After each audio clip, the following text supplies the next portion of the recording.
It's hard to hear. If you guys can't hear very well, you're welcome to come down closer. There's more than enough room near me at the bottom.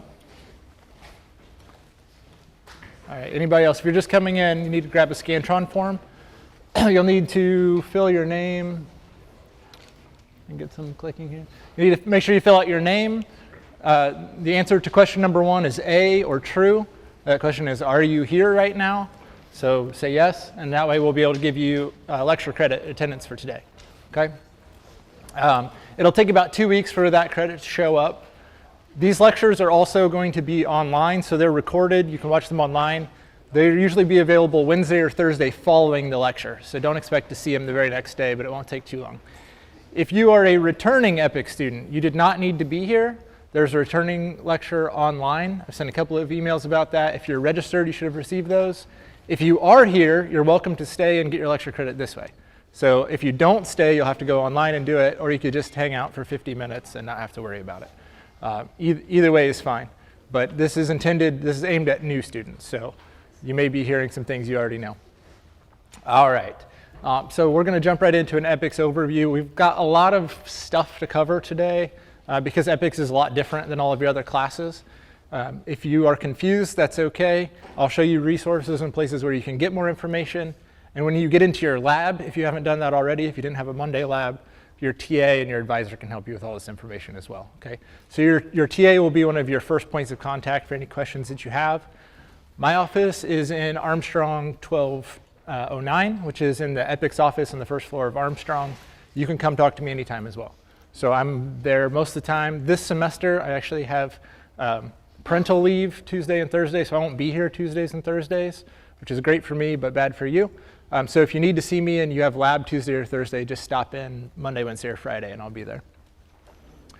So some of the things I want you to learn today, one is just understanding what EPICS is all about. We're a lot different than the other classes that you'll take. And because of that, there are a lot of different things you'll need to understand. So we want you to be able to sort of describe what EPICS is. I want you to understand all the resources that are available to you as an EPICS student. Understand how EPICS is graded. We don't have quizzes and exams. There's no points. So you don't have to just keep working for 90% worth of points and then quit like you would in your other classes. We don't grade that way. And then know a little bit about the lab safety and procedures for our labs in Armstrong, okay? All of the emergency procedures we'll talk about pertain to Armstrong Hall, not this room. So if you are concerned about your safety in this room, you can consult the building emergency plan for this building, okay? And those are all online. So the big picture of EPICS, it was founded at Purdue in 1995, so we're finishing up our 21st year this semester. So this is not a new program, but it remains really sort of revolutionary in how these things are done in the engineering education space and in education in general. There are now 30 plus universities who are using an EPICS model for doing this type of class, okay? Most of those are in the United States. It's growing in India, so we have a lot bigger presence there. There are more than 100 K-12, mostly high school, middle school programs in the United States and Canada that are doing similar things to what you'll do here in EPICS, but at a lower technology level, since you guys are college students, it's a little higher tech. The Purdue program here, we've got about around 600 students this semester. This will be the first year that we're ever over 1,000 students for the calendar year. So we've gotten really big of late. When I started in EPICS about 3 years ago, we were running under about 300, 350 a semester. So we've gotten a lot bigger. And because of that, there's a lot of changes things. That's why the returning students' lectures are all online. We got too big to hold you all in one space. There are 42 teams. A team correlates to a division. So the division on your class schedule is the team that you're on, okay? A team typically corresponds to a community partner. Some of the teams have multiple community partners, but that's broadly the division. So your community partner is the person who you're going to work with on developing a real-world solution for a need they have. Each of those teams has multiple projects. It averages about 3. So we end up with well over 100 teams. We'll probably project teams. We'll probably be about 120, 130 project teams. We won't know that for sure until you guys get in those teams and figure out what you're going to be working on. I like this picture. So this is one of the projects that goes in Happy Hollow Elementary School. It's an educational project. But the 2 kids whose faces you can see belong to me. So this is Eli and Lucy. Those are my 2 oldest kids. I've got a baby at home as well. So some things about EPICS here at Purdue. So all the EPICS programs have in common that they're service learning design courses, okay? Here at Purdue, it's an engineering or computer design-based course, but it's not an engineering course or a computing course, okay? So you don't have to be an engineer to take part in EPICS. In fact, we prefer for our teams to be as multidisciplinary as possible. Hi, taking off? Yeah. Actually. Okay, all right. Sorry? You said this is first semester of EPICS only? Yeah.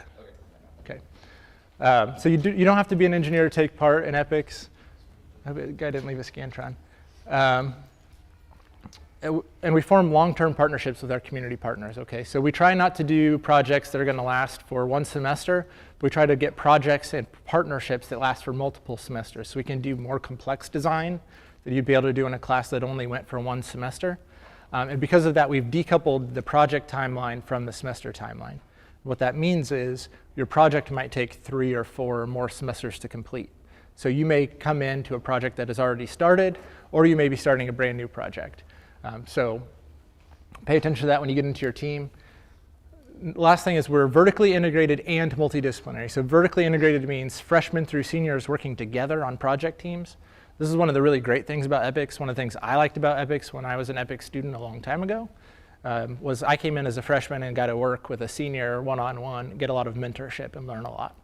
So it's a great opportunity to be a mentor or to be a mentee. And we're also multidisciplinary, like I mentioned, and we do that intentionally to replicate what's done in industry. So I spent a number of years in orthopedic industry as an engineer.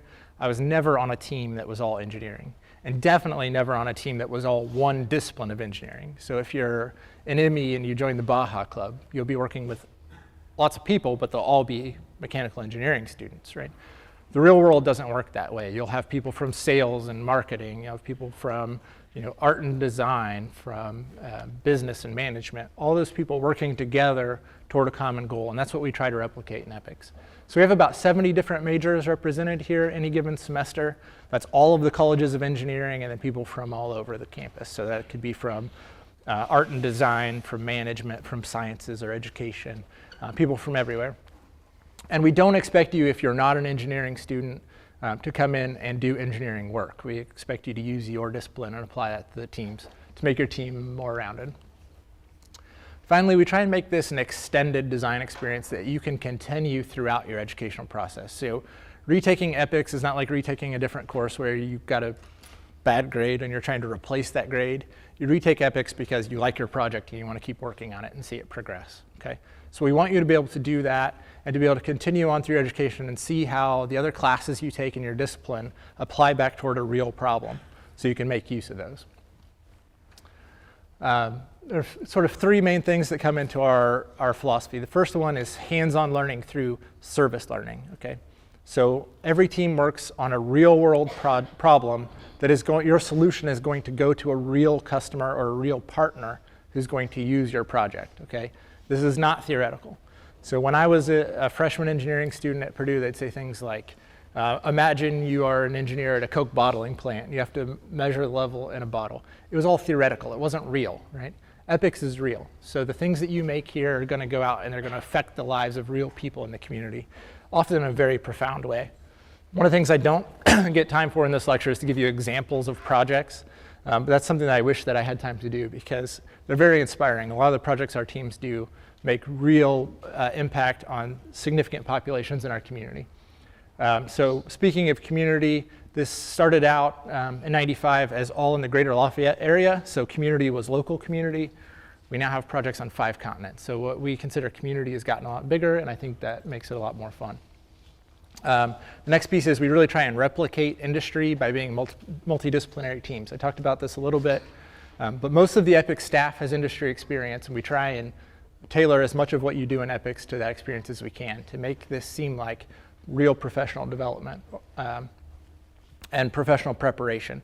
So all of the lectures, things like that you do will be formed similar to what you would do as continuing education if you had graduated and you were in industry working in your profession. So there's a lot of things that we hope you'll learn along the way. So we said it's not an engineering or a computing class, but we hope that you will develop your disciplinary skills in this class, whatever your discipline may be, by exercising and practicing those skills on a real problem, it'll force you to go outside your comfort zone and learn more things, learn more technical skills. You're going to learn a design process. We use a human-centered design process, and that means everything you do, every step of the design process, you're going to go back to the real people who need your solution and talk with them and figure out how to go about using that product. We hope you'll develop a sense of lifelong learning in EPICS. So all of your projects, in order to be successful, are going to require you to do things that you don't know how to do right now. So by having to go outside your comfort zone, find people who can mentor you or teach you through those things, or go out and look up new information on your own, develop new skills on your own, you'll learn the skill of learning on your own so that you can apply that outside. You're all going to develop some customer awareness. So like I said, all of your projects go to a real community partner. They're going to be used by real people, and you're going to go out in the field and talk with those people. And you're going to learn how to glean what people really need from what they say they need, learn to understand people and communicate with a project partner. Every team is inherently going to give teamwork and leadership. We have leadership positions within each team. The teams are student-led, so your advisor, your TA of your team are not going to hold your hand and walk you through everything or tell you what to do. You guys as students will lead that. You're going to learn communication. So twice a semester, you're going to go through a design review process where we will bring people from industry in, and you're going to talk about your project to them. So this is not going to be like COM 114 where you go up with note cards and you recite facts that you looked up. You're going to talk about the real work that you did. So that's a great opportunity to put yourself out on the line and see what it's like to stand in front of people who are going to critique you and be harsh about your work and defend the things that you've done. And then we hope that you'll learn some everyday ethics, making good decisions, being able to every day think about how things will impact the people around you. So EPICS will be primarily what you make it. So if you all come in and you put in the bare minimum of effort into EPICS, you can do what you need to do, check enough boxes to get a decent grade, and walk away really having not learned anything. But if you pour yourself into it, it can be honestly a transformational experience personally and professionally. So I mentioned I was an EPICS student a long time ago when you guys were like 6 years old. And the project I worked on, we worked on an all-in-one musical instrument. So you could just push a button and it would play instruments. And we delivered it to an elementary school here in Lafayette for kids with special needs, people who had physical disabilities and couldn't swing a drum like most kids do, right? Can't hit a cymbal or make a bunch of noise. And those kids being able to just push a big button and it swing and make noise, and the way that their faces lit up when we brought that in, and they were so excited to have their life changed by a little bit of engineering design. And it wasn't saving anyone's life, but you could see the real impact it made on them, and that transformed my career ever since then. So I ended up going into biomedical engineering, and I've always worked toward trying to do things in the community. And I hope that you have a similar impact on your careers through your experience here. And we really try and focus on making this preparation for you professionally. So we're going to aim at trying to get you thinking like someone who has graduated and is in the working world, not hypothetical design solutions. We have extensive data that show that EPICS is great for preparing you for future success. So our alumni who have graduated, gone off into positions in industry, government, academia, have come back and told us how much this has helped them develop. I know I didn't appreciate as an EPICS student how similar the things that I did in this class were to what I was going to do in industry as an engineer until I was out in industry. So I always kind of thought your senior design was going to be the real engineering in engineering school. Goodbye.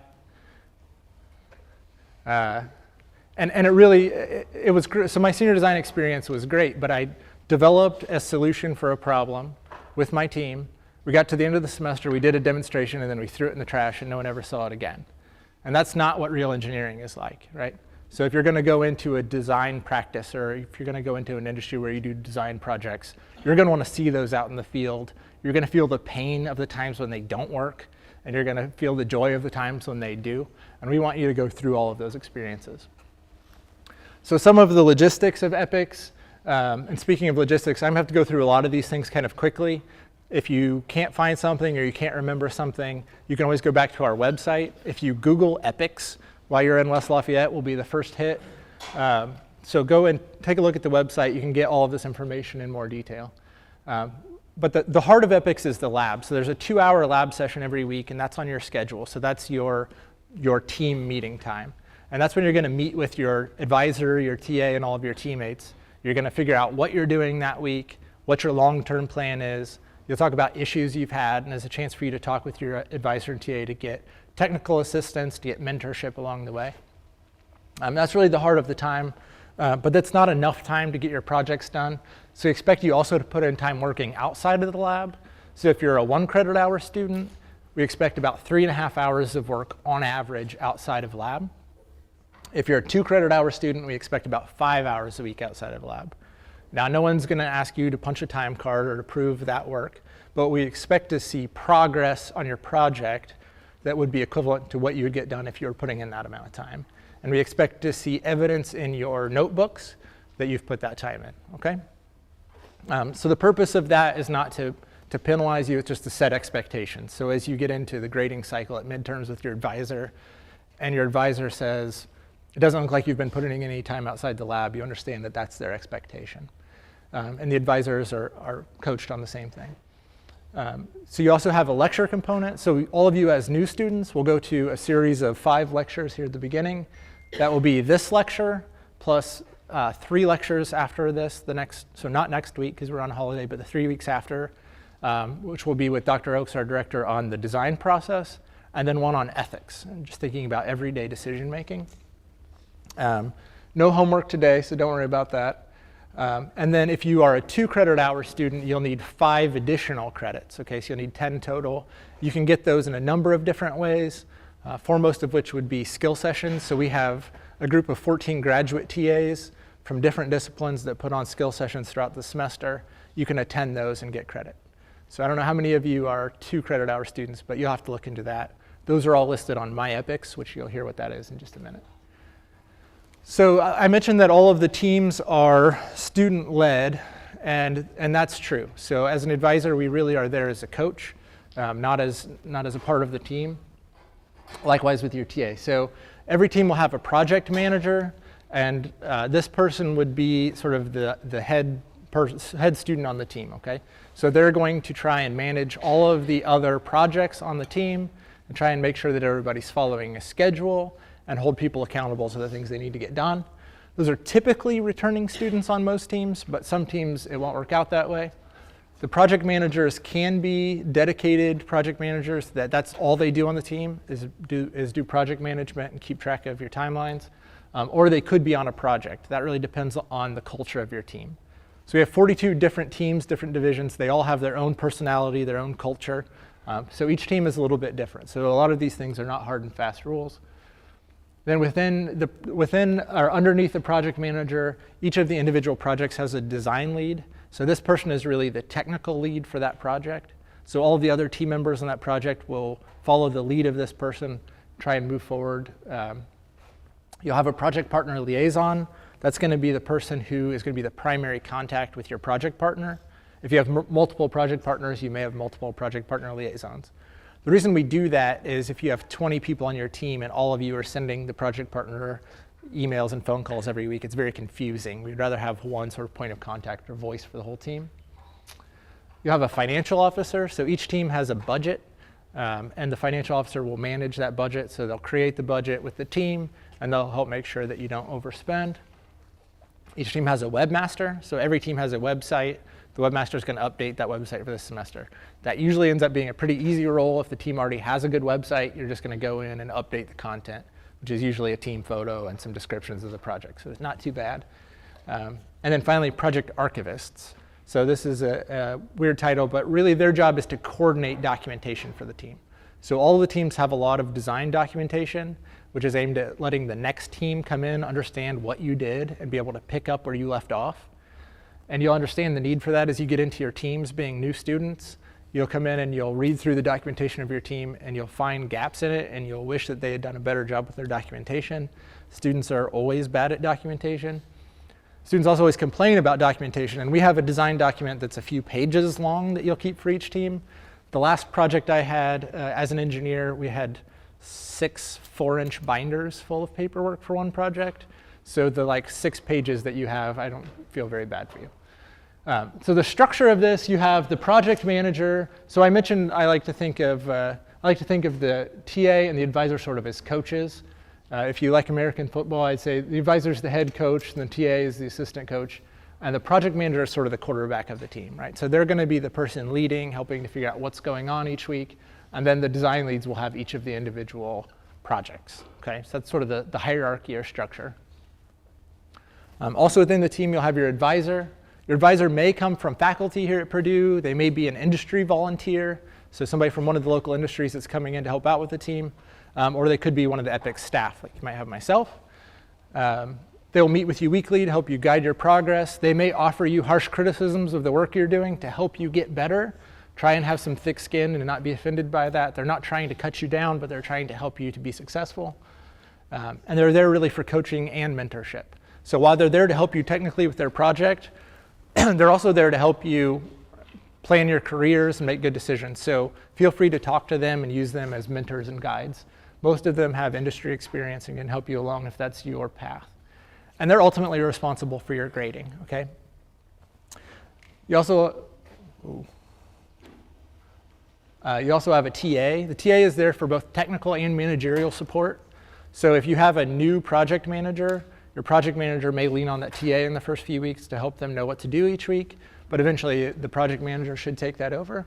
And they're also there for technical support. So we have 14 TAs. There'll be one at your lab meeting, but that doesn't mean they're the only one that you're allowed to talk to or work with, okay?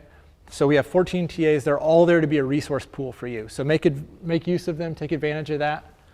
And they also will provide skill sessions throughout the semester that I mentioned earlier. Those are really hands-on focus sessions to give you sort of like a shotgun course to doing some technical skill. So maybe that would be CAD modeling or circuit design or soldering, or it could be a professional skill like technical writing or professional presentations, okay? It could be anywhere in that scope. Feel free to attend as many of those as you want to, but if you have the lecture credits, you'll need to. And then they all give office hours, so make sure you talk with them anytime you need technical help. They also help out with your grading, so as you go through, they take care of a lot of things like attendance. So if you're going to miss a lecture or a lab, make sure that your TA knows and knows why. So the next piece we'll talk about is the design process. So I mentioned we follow a human-centered design process. I'm not going to go through this because this is what you'll cover in the next 3 lectures. But the main thing to be aware of is we put the stakeholders, or what you would maybe consider the users, in the middle of this cycle. Because at every point along the way, we want you to touch base with those people, right? So as you go through this process, always think about what would my user need? How can I interact with them? How can I get to know them better? So talk a little bit about grading. Your individual grade in EPICS is not based on quizzes or exams, as I mentioned, but it's based on the quantity and quality of both your individual work and the work that your team does overall, okay? So we'll also take a look at your learning and skill development. So we'll take a look at what did you know when you came in, what were you able to do, and how have you progressed, how much have you improved? And then we'll look at your team's overall accomplishments. So if you feel like you've done a lot of work, but you haven't been a good team member or a good leader, and your project hasn't really progressed, that'll affect your grade as well. We really try and simulate performance reviews when we do grades, especially at midterm. When your advisor goes over grades with you, they should sit down with you and talk through what are the things you're doing well, what are the things you're doing poorly, and try and help steer you toward a good outcome. General guidelines, an A is for excellence in work, completed and documented. A B is good work, and a C is adequate work, okay?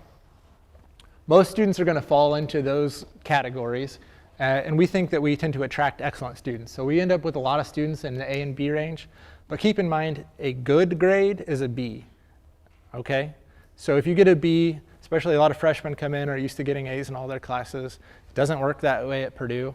An A is not for you did a good enough job, okay? An A is for excellence. So if you think about the work you've done and you can't say it's excellent, don't expect an A in EPICS, okay? An adequate grade of a C, generally if you come to every lab meeting and you get all of your lecture credits and you participate, you'll get a C. If you participate well, you'll get a B. If you show excellence, you'll get an A. And that's kind of the 10,000 foot view, okay? So don't walk in and expect to get an A just for showing up. We do end up with a few of these D's and F's, but usually someone with a D or F is either actively not participating, they come into lab and do something else, or they have poor attendance, okay? And that's kind of the way that these fall. Keep in mind, we do think about what your class is. If you're a freshman versus a senior, there's going to be a different set of expectations. We think about your major, not from the amount of work you do, but from the type of work we expect. So we wouldn't expect the same type of work from a mechanical engineer that we would from an education major. So those things come into play. And then also whether your 1 or 2 credit hours comes into play, okay? You'll also need to satisfy everything for your team's role. So if you take on the webmaster role and you don't update your team's website, that will affect your grade as well. So the main thing that we take a look at, this is the rubric that the TAs actually use. Look at your attendance, your role, and then we take these categories. Your accomplishments, that's how much work you've actually gotten done in the project. Your process or documentation, how well did you keep track of it in your notebook, the things you did, how well did you follow the design process. We'll talk a little bit more about critical thinking and reflection. That's going to come into play. Your teamwork or leadership, depending on your role. How well did you do in communication? So that's going to be a lot about those design reviews and your design documentation. And then we'll also look at your peer evaluation. And this says rank, but we really tend to look at the comments. So we're going to talk about how well did their teammates think they did? Did their teammates think they were engaged? Or did their teammates say they didn't show up, they weren't paying attention? Because we can't be at every meeting that you have outside of lab time. So those peer reviews come into play a lot. And we'll take all of those factors into consideration and assign a holistic grade, okay? So typically at your midterm grade, you'll get some idea of how you're doing with a letter grade. Your midterm is not like 50% of your final grade or anything like that. You're considered your whole semester at the end. So if you don't like your grade at midterm, you can still improve it. If you do like it, you can't rest on your laurels. You still have to keep working. Sometimes I turn the screen off. So I mentioned documented work. You have to keep track of your work. The most straightforward way to do that for us to be able to grade you and say that we have evidence of the work you've done is through your notebook, okay? Most of the teams use a Microsoft OneNote notebook. There are instructions on the website for how to put that on your personal laptop, phone, tablet, whatever device you might use. It can go on Windows or on a Mac. And you're going to keep track of your things in there. A few of the teams still use paper notebooks, so you can wait till your first lab session to figure that out before you jump in. You'll use those to record things like your individual activities, and that shouldn't be a summary. It shouldn't be like, this week we made a CAD model. It should say, I'm making a CAD model and here's what I made, and put in screenshots or put in a link to the model, okay? You need to have actual evidence of this work. You want to put in your process of making decisions or your ideas. So if you do brainstorming, include all those things. The goal is for someone other than you to follow what you did. So don't just keep notes for yourself, but keep notes for us to understand. That'll help with the next semester students come in. They're going to read your notebook when they pick up your work to understand what you did. You're going to want to include reflective thinking. So there's a prompt every week in the OneNote notebooks, and you'll have to get these off the website if you're doing a paper notebook, because obviously there's no prompts there. For reflective thinking, what we want out of this is not a record of what you did. That goes in this individual activities section. But what we want is for you to stop and think about why you did it, why did it matter, and what did you learn, okay? So reflective thinking is really about critical thinking and trying to understand the point or the purpose of the things that you've done. Think about why do they matter to your community partner. So your notebooks, if you have OneNote, it'll look a lot like this. So there's a design document that stays with the notebook every semester. So you will update this, you don't replace it. There will be a semester tab. So this would say spring 2017 for the semester. And that's where you'll keep things for your whole project team. Okay, so your whole project team is going to have one notebook. And then there's this student name tab. That student name tab you're going to copy, and you're going to rename the copy with your name. So my name is Andrew Pierce. There should be a tab up there that says Andrew or Andrew Pierce, depending on how many people are on my team. And that's where I'm going to keep all of my own personal work. And you can see there are tabs here for things like individual goals, work and accomplishments, meeting notes, and those reflections. The reflection prompts are in there. These are a scaffold. You don't have to use this exactly like that. And most of the resources you get in EPICS are simply a scaffold, something to help you along the way. And if you have a way that works better, as long as it's okay with your TA and advisor, that's fine, okay? So we're not trying to be restrictive on you. We're just trying to give you tools to help you get started so you understand what the expectations are. These are the prompts. I'm not going to read these now because we don't have that much time. But be aware, there are these sort of prompts like, what did you learn? What did you learn about the broader impacts? What did you learn that was related to your discipline? So these are the things where you want to think about why did this matter and why are you learning these things in this class?